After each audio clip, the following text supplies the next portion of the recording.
కొంత అమౌంట్ మేము ఖర్చు పెట్టి చేస్తామని. మరి ఏదైతే అమౌంట్ కూడా ఎప్పుడు ఖర్చు పెట్టారు?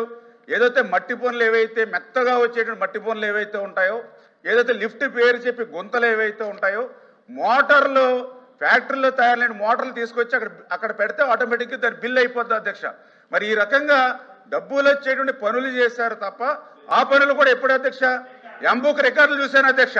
2021 వరకునే వీళ్ళు ఎంబుక్ రికార్డు ప్రకారం అక్కడ పనులు జరిగినాయి అక్క. మరి 2021 తర్వాత 2024 వరకు జగన్మోహన్ రెడ్డి కదా ముఖ్యమంత్రిగా ఉన్నప్పుడు, మరి 2021 నుంచి 24 వరకు ఎందుకు ఆ ప్రాజెక్టు పనులు పూర్తి చేయలేకపోయారు? ఈవేళ సమాధానం చెప్పాల్సిన అవసరం ఉంది కదా అధ్యక్ష.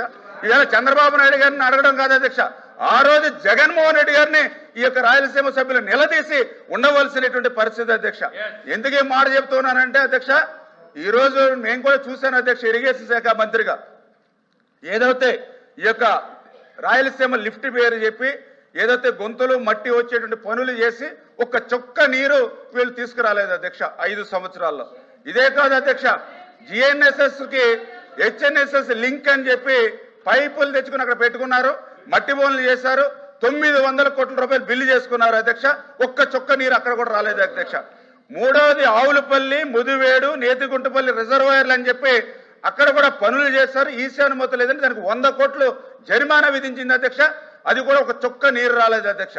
అంటే వీళ్ళు చేసినటువంటి పనులు చూస్తూ ఉంటే కేవలం ఏదైతే డబ్బులు జేబులు నింపుకోవడానికే పనులు తప్ప రాయలసీమ చిత్తశుద్ధి కోసం పనిచేసినట్టుగా అక్కడ కనపడలేదు అధ్యక్ష.